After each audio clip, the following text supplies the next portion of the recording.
હમણાં ન્યૂઝમાં અને પેપરમાં આપણે 2 દિવસથી જોઈએ છીએ કે પાટણ કોંગ્રેસની અંદર ભડકો થયો અને મેવાણીનો ખૂબ વિરોધ થયો, મેવાણીનું રાજીનામું માંગવામાં આવ્યું.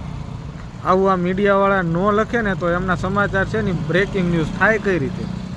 હવે આખો ઘટનાક્રમ છે ને તમે ટૂંકમાં સમજો કે પાટણના જે અનુસૂચિત જાતિ મોરચાના પ્રમુખ હતા એમને કોંગ્રેસે બદલી દીધા.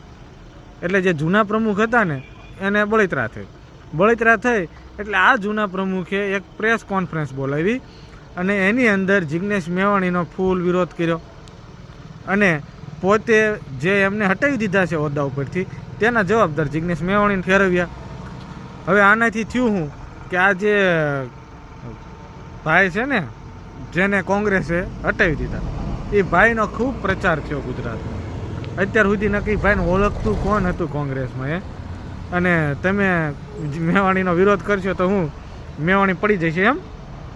આખી ગુજરાતની જનતા મેવાણીને હારે ઊભી છે અને તમારી પાસે જો ભાડું ન હોય ને તો કહેજો અમને, અમે યુવાનો મોકલી આપશું. બાકી તમે સક્સેના ભાઈ કમલમ પોગી જ જાજો. અને અમિત ચાવડા તમને એક ભલામણ કે આવા લોકોથી ને એક જરાય ડરવાની જરૂર નથી. આમને એક જરાય ધ્યાનમાં ન લેતા, કેમ કે આ લોકો કાંઈ નથી ઉખાડી લેવાના, કાંઈ એટલે કાંઈ નહીં. બાકી ગુજરાતની જનતા કોઈની હારે છે એ તો કાયમ આપણે જોઈ જ છીએ. જય ભીમ, નમો બુદ્ધાય.